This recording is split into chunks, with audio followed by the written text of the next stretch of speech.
La última vez que vieron viva a Betty Lee, hablaba por teléfono. Al día siguiente, su cuerpo fue hallado en el desierto de Nuevo México. Las pruebas forenses revelaron que había dos sospechosos que abandonaron la escena y se alejaron por el desierto. Un teléfono móvil en el suelo desveló el porqué.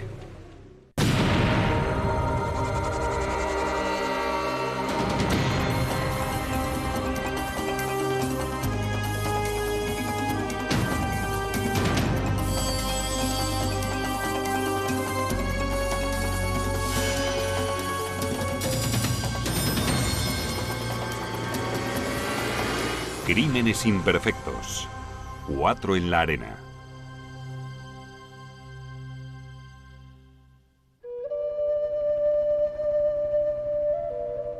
Estos 40.000 kilómetros cuadrados de desierto elevado es la región conocida como las 4 esquinas, en la confluencia de los estados de Utah, Colorado, Arizona y Nuevo México. Aquí vive la mayor población de nativos americanos, incluidas las tribus Navajo, Hopi, Ute y Jicarilla apaches. Hay algunos crímenes violentos en esta zona, pero no muchos. Por eso, fue una sorpresa en junio de 2000, cuando un empleado de la compañía eléctrica vio sangre en un tramo remoto de la carretera. A poca distancia entre los matorrales, el cadáver de una mujer joven. Fue muy evidente cuando vi el cuerpo que había sido un homicidio y además uno muy brutal. En las matas cercanas hallaron un cuchillo y un mazo. La víctima fue identificada como la joven de 36 años, Betty Lee, de Shiprock, Nuevo México, a unos 48 kilómetros de distancia. Betty era indígena americana, una navajo, divorciada y con 5 hijos. Iba a la escuela porque quería ser enfermera. Mi tía Betty era una persona muy feliz. Lo amaba todo de la vida. Sus hijos eran la prioridad número 1. Y luego estaba la escuela, y por eso había vuelto a la escuela, para darles una vida mejor. 2 años antes, otro nativo americano, Donald Sosi, fue hallado apuñalado y golpeado hasta morir en el desierto a solo unos kilómetros. La policía temió que se tratara de un asesino en serie. Durante la autopsia de Betty Lee, el forense descubrió varias heridas de cuchillo en el pecho, así como un traumatismo en la cabeza causado por un golpe contundente. La muerte sería rápida, no necesariamente instantánea, pero sí rápida. Parecía que el mazo y el cuchillo hallados cerca del cuerpo eran las armas del crimen. No había señales de abuso sexual. Los exámenes toxicológicos revelaron cierta alcoholemia en la sangre, pero no demasiada. Había ingerido alcohol, pero no la cantidad necesaria para no poder defenderse o actuar. El alcohol era un hilo potencial. Inmediatamente se comprobaron los bares de la zona y determinaron que Betty Lee había pasado su última noche en un lugar llamado Turnaround. Estaba con sus 2 amigas, Tina y Gloria. Según testigos, 2 hombres estaban bebiendo con ellas. Uno se llamaba Johnny Miller y del otro tipo nunca hemos sabido el nombre de pila, pero se apellidaba Pretty Boy. Al final, los 2 hombres preguntaron a 2 de las mujeres si querían continuar la fiesta en otra parte. Gloria y Tina decidieron salir del bar con Johnny Miller y Pretty Boy e ir a una habitación de un motel. Betty en ese momento, estaba claro que Betty Lee sobraba. Los testigos contaron que Betty rogó a sus amigas que no se fueran, porque la dejaban sin transporte a casa. Pero los 4 se marcharon igualmente en una camioneta roja. Dicen que Betty Lee persiguió la camioneta roja de Johnny Miller vociferando y suplicando que no la abandonaran en el bar. De allí, fue a pie hasta una tienda de 24 horas y llamó desde una cabina. Betty llamó al servicio de urgencias de Shiprock, donde pidió al telefonista que contactara con su hermano, que era un agente de policía de la Nación Navajo. Pero la llamada no fue transferida. Una testigo explicó que colgó el teléfono y lloró. Cuando la testigo volvió a mirar, Betty ya no estaba. Los investigadores querían saber qué había sucedido desde el momento en que hizo la llamada hasta que fue hallada sin vida en el desierto.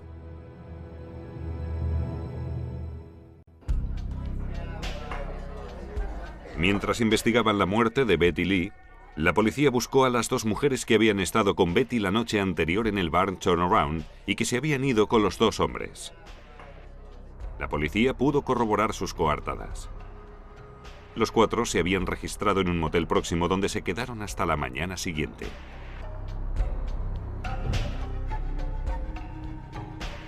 Los investigadores esperaban que las pruebas forenses en la escena del crimen apuntaran hacia la dirección correcta. He trabajado en algunos casos de homicidio anteriormente, pero hasta ahora este es el más terrible, el de mayor alcance que he visto. Después de espolvorear el mazo y el cuchillo, no se detectaron huellas dactilares en ninguno de los dos. Y esa opción quedó agotada. No lejos del cuerpo de Betty Lee, había unas marcas de neumáticos y algunas huellas de zapato. Ambos eran reveladores. Las huellas de zapato revelaron a los investigadores que había dos asesinos. Uno llevaba botas talla 47. El otro llevaba zapatillas de baloncesto de la marca Converse talla 44. El tercer grupo de huellas pertenecía a las sandalias de la víctima. Las marcas de neumáticos próximas al cuerpo eran propias de un coche, no de una furgoneta. Sin embargo, había tres neumáticos distintos. Era la primera vez que veía un vehículo con tres dibujos distintos como aquellos. Puede pasar, pero yo no lo había visto. Tres dibujos de neumático distintos se alejaban de la escena del crimen hacia la carretera a poca distancia. Luego, salían en dirección al desierto. Quería averiguar a dónde conducían las marcas, por qué estaban allí, porque a veces puede haber más de una escena del crimen también. Siempre existía la posibilidad de encontrar otra escena del crimen en el lugar.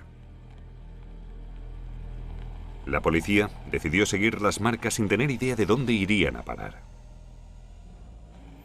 El trayecto seguía y seguía, adentrándose cada vez más en el desierto. A veces veíamos que las marcas se cruzaban y teníamos que parar y pensar qué dirección seguir, porque se solapaban. Tampoco teníamos la certeza absoluta de que ese fuera el vehículo que estaba directamente relacionado con el homicidio. Solo seguíamos las marcas que salían de la escena del crimen.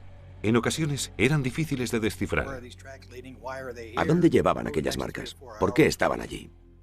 Durante 4 horas seguimos las marcas y cuando las perdíamos salíamos del coche y andábamos buscándolas para recuperar el trazo. Conducíamos un poco más hasta que las perdíamos de nuevo. Y así recorrieron kilómetro tras kilómetro. Y entonces, el trazo se detuvo. Cerca había huellas de varios vehículos distintos. Aparentemente, había habido alguna clase de reunión. Era obvio. La vegetación estaba arrancada y había surcos. La arena estaba marcada. Y entonces empecé a recoger varias huellas de zapato. Una era de una suela lisa, quizás una bota de vaquero. A unos 18 metros de distancia, encontraron otra prueba extraordinaria. Un teléfono móvil. He vivido aquí toda mi vida y eso es algo fuera de lo común, encontrarte un móvil en medio de la nada. Parecía que no llevaba mucho allí. Apenas tenía polvo. Tampoco salpicaduras de lluvia, a diferencia de las botellas y la basura que estaban cerca. ¿Era posible que el teléfono móvil fuera del asesino? Gracias a la compañía telefónica, la policía identificó que el propietario era un conductor de una grúa, Charlie Bergin. Recibí una llamada de la oficina del sheriff preguntándome por qué mi teléfono estaba cerca de aquel cadáver. Allí, en medio de la nada. Solo pensé, Dios mío, me van a arrestar por asesinato. Bergin insistió en no saber nada de ningún asesinato, pero dijo que podía explicar las 4 marcas de ruedas sobre la arena. Según Bergin, un coche se había quedado atascado en la arena la noche anterior. El propietario llamó a su padre, que acudió con una furgoneta. Y la furgoneta también quedó atrapada. Entonces llamaron a una grúa, y esta se clavó. Finalmente el conductor de la grúa llamó a Charlie Bergin, y él los sacó a todos de allí. Llevo años en el oficio, 17 años. La gente hace verdaderas estupideces. Las personas tienen comportamientos extraños. No me interesa lo que hagan. Solo voy y los saco del sitio. Yo hice mi trabajo. Los investigadores a duras penas le creyeron. ¿Pero qué hacía el teléfono de Bergin tirado en la arena? Mientras los ayudaba, me sonó el teléfono. La cobertura aquí no es muy buena. No oía una palabra de lo que me decían. Era mi mujer, que estaba un poco pesada. Me puse muy nervioso y tiré el teléfono al suelo. Los investigadores se enfrentaban a un dilema. O Charlie Bergin había contado una de las mentiras más grandes que habían escuchado jamás, o se había topado cara a cara con los asesinos de Betty Lee.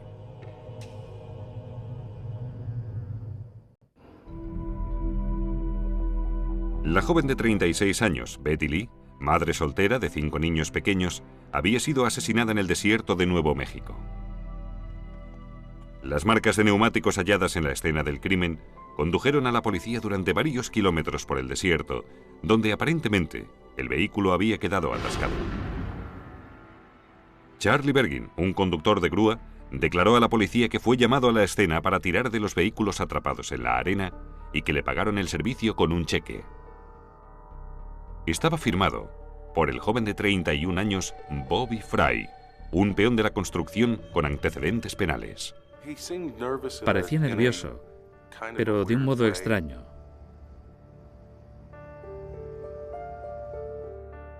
No exactamente nervioso, pero no quiso que me subiera al coche ni que me acercara. No sé por qué no nos dejó entrar en el vehículo, no lo entiendo.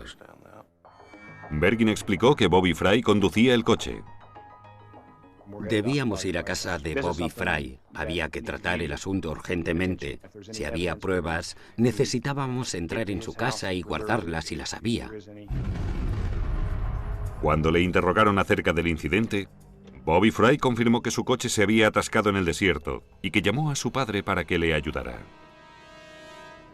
Pero negaba estar implicado en el asesinato de Betty Lee. Y voluntariamente dejó que la policía registrara su casa. Recuerdo entrar en el dormitorio de Robert Free y pensar, madre mía, había un montón enorme de ropa apilada, cosas tiradas por todas partes. La habitación estaba totalmente desordenada. Y recuerdo pensar, vaya, tendré que registrar esta habitación con un peine de púa fina. Entre la ropa, los investigadores encontraron una camiseta negra y unas botas de la talla 47. La misma talla que las huellas halladas en la escena del crimen. Bobby Fry explicó que su amigo, Les Eng, estaba con él la noche antes. En casa de Eng, la policía confiscó su ropa y un par de zapatillas de baloncesto de la marca Converse, talla 44. La misma talla de la huella identificada en la escena del crimen. La ropa y las armas del crimen, el cuchillo y el mazo, fueron enviados a Rod Englert, un experto en análisis de salpicaduras de sangre. Examinó la camiseta de Bobby Fry. Bajo una luz especial, Englert advirtió diminutas gotas de sangre. El tamaño y la forma indicaban una salpicadura de sangre de impacto medio. Encontró el mismo tipo de gotas de sangre en las botas de Bobby Fry. Para Englert, allí había una historia. Concordaba con la imagen de él sujetando el mazo y golpeando a Betty Lee mientras ella yacía en el suelo. No había huellas dactilares ni en el mazo ni en el cuchillo, por tanto era imposible saber quién sujetaba el cuchillo y quién el mazo. Pero Rod Englert encontró otra forma de probar quién hacía el mazo. Con la ayuda de un microscopio, Englert descubrió minúsculos rastros de arena y sangre muy incrustados en el hombro de la camiseta de Bobby Fry. Englert explicó que eso solo podía haber sucedido de un modo. Y era el resultado de colocar el palo del mazo por encima del hombro con la arena y la sangre y acarrear ese peso de 4,5 kilos. Esa es mi opinión sobre lo que sucedió después de golpear a la chica con el mazo. que sin darse cuenta uno se mancha con el mazo apoyado en el hombro. En cuanto a Les Eng, no había rastros de sangre en la ropa y tampoco manchas de sangre en los zapatos, pero había un patrón de transferencia de sangre. Parecía como si Les Eng hubiera transportado el cuerpo de Betty Lee hasta las matas, pero no estaba cerca cuando la mataron. De este modo, puedes eliminar y excluir, con las pruebas, la participación de Les Eng en el asesinato de Betty Lee. Los análisis del ADN de la sangre hallada en la ropa y los zapatos de Bobby Fry y los zapatos de Les Eng confirmaron que la sangre era de Betty Lee. También encontramos sangre de Betty Lee en el vehículo y de hecho encontramos un pendiente, o la policía encontró un pendiente en el coche de Robert Fry, que coincidía con el pendiente hallado en el cuerpo de Betty Lee después de ser asesinada. Y finalmente, las huellas de los neumáticos detectadas en la escena del crimen coincidían con las ruedas del coche de Bobby Fry. Bobby Fry y Les Eng fueron arrestados y acusados de asesinato en primer grado. Pero los investigadores seguían sin comprender el móvil. Cuando presentaron a Bobby Fry la cantidad ingente de pruebas, Bobby Fry negó estar involucrado, pero Les Eng confesó. Sabía que él la estaba golpeando. Le dio un batacazo en la cabeza. Ella voceaba. Voceaba. Como si fuera un grito.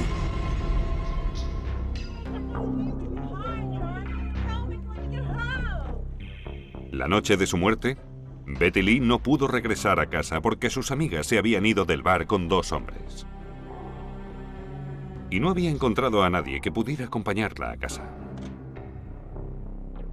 Según Les Eng, Bobby Fry estaba furioso aquella noche. Y había tenido una trifulca en un bar y estaba buscando pelea. Entonces vio a Betty Lee sollozando junto a la cabina. Bobby dijo: no soporto ver llorar a una mujer. Te acercaremos con el coche.